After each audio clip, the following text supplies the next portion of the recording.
Polisi lakukan olah TKP pembunuhan istri oleh suaminya di kamar kos.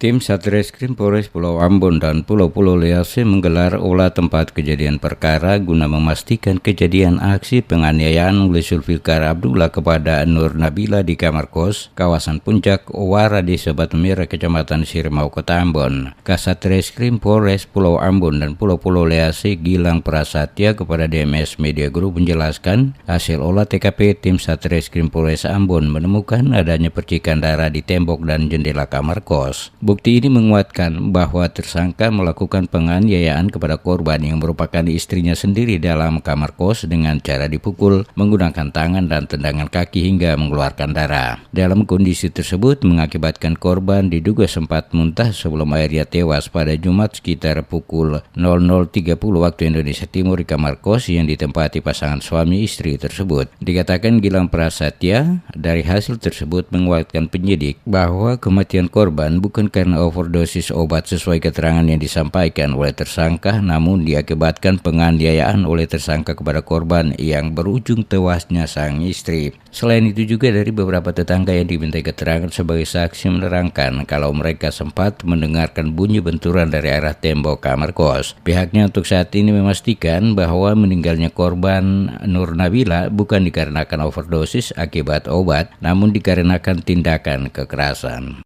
Dan memang hasil olah TKP kita menemukan beberapa petunjuk yang mengarah pada tindak kekerasan.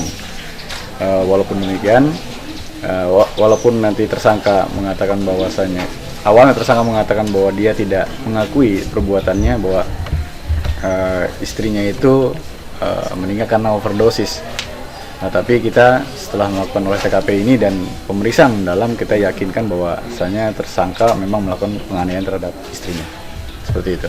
Dari saksi-saksi di sekitar sini? Ya, yang selain itu memang dari saksi-saksi yang sudah kita minta keterangan yang menguatkan kami bahwa pada saat malam itu saksi mendengar bunyi benturan.